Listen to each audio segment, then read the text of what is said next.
Star Elders, and I'm a Mi'kmaq elder. My background is Mi'kmaq, so my people are from Nova Scotia.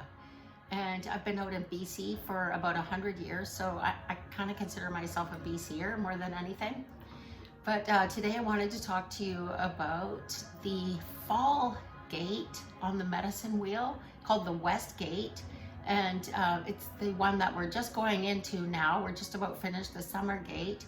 And last time we were talking about snake energy and snake animal essence in the summer. Now we're going to talk about raven. And some people say, well, what's the difference between a raven and a crow? And they're both from the same family. Okay, so I got a couple feathers, got some props here. So this is like a top of a wing feather from a crow, and this is the same one that's a raven. Now this is a cutting feather on a wing for a crow, and this is a raven. I'll hold them this way. Check it out, huh?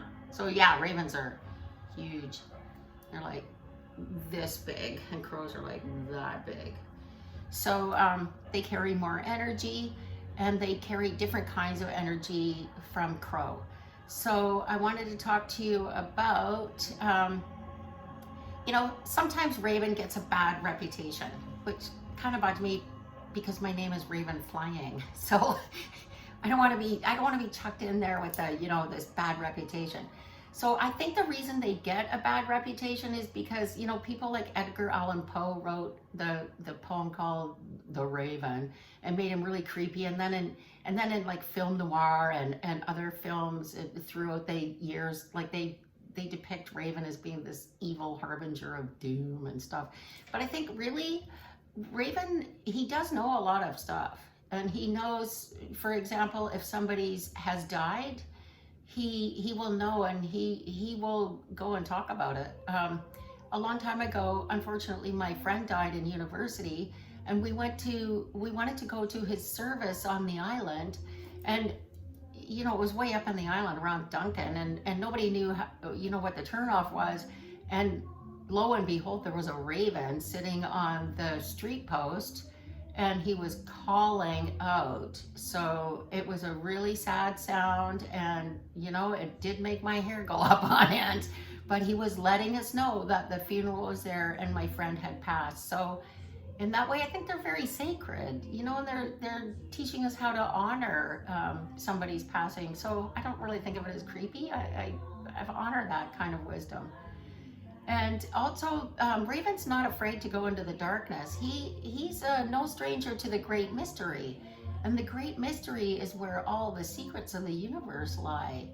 And he will fly around the great mystery getting all kinds of info and secrets. So if you're afraid of the dark, you can call on Raven, because he is not afraid of the dark.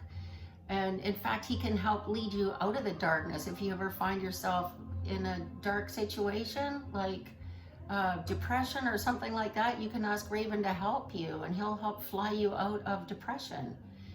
And that can give you a lot of courage, because he can lead the way, and you can just trust them. Because when you're working with an animal ally, it's like you're walking beside them, but you're also sharing a consciousness. So you're being really, really close with them. So you close your eyes and think about them, think about what they're thinking, what they're trying to tell you, and you'd feel their presence really closely. So that's called using the medicine of that animal. And another thing about raven that kind of, they're thought of as being scavenger birds, which I think is kind of judgy, because, okay, so see, there's this poor animal, he's been hit by a car and he turns into road pizza, So the raven comes along and he goes, hey, a buffet, there's some free food there. Let me eat that, and I'll clean up the road.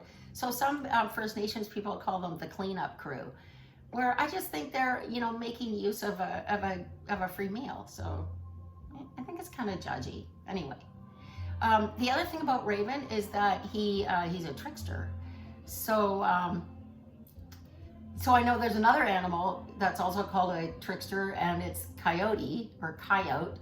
But But Raven, there's a lot of lore around him and how he tricks humans and how he tricks the supernatural beings, and he gets them to change their paradigm about how they see things. So in that way, you can get Raven to, to teach you how to see the funny side of a situation or a problem. And so I think it's really handy that way to take his advice on how you can see a situation. So sometimes I get all bent out of shape about, the way I'm looking at a situation or a person.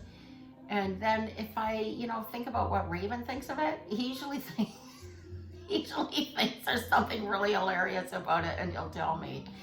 And then, it's just a matter of changing your paradigm.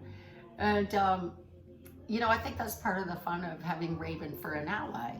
And, the animals want to help us. That's the thing. The animals really want to help humans. Yes, they're pretty annoyed with us because we have been ruining the planet and we're encroaching on their space. I mean, look what's going on with the terrible fires right now. Those poor animals are perishing. Well, that's not their fault. That's the humans' fault. So, in that way, we are encroaching on them, but they still want to teach us, and they can't barge in and teach us, even though, we must give them plenty of stuff to laugh about.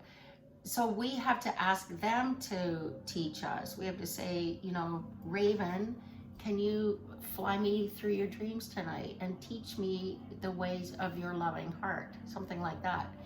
And also when you get your animal totem, that's an example of when your animal totem will pick you. So they come to you, they'll hang around you, and they think that person needs me. I'm going to hang around until they notice. So while we can learn things off of every animal, some of them are going to be particularly sacred to you, and you can use them for teaching and also friendship and a sacred kind of connection. So I'll look forward to the discussion about Raven.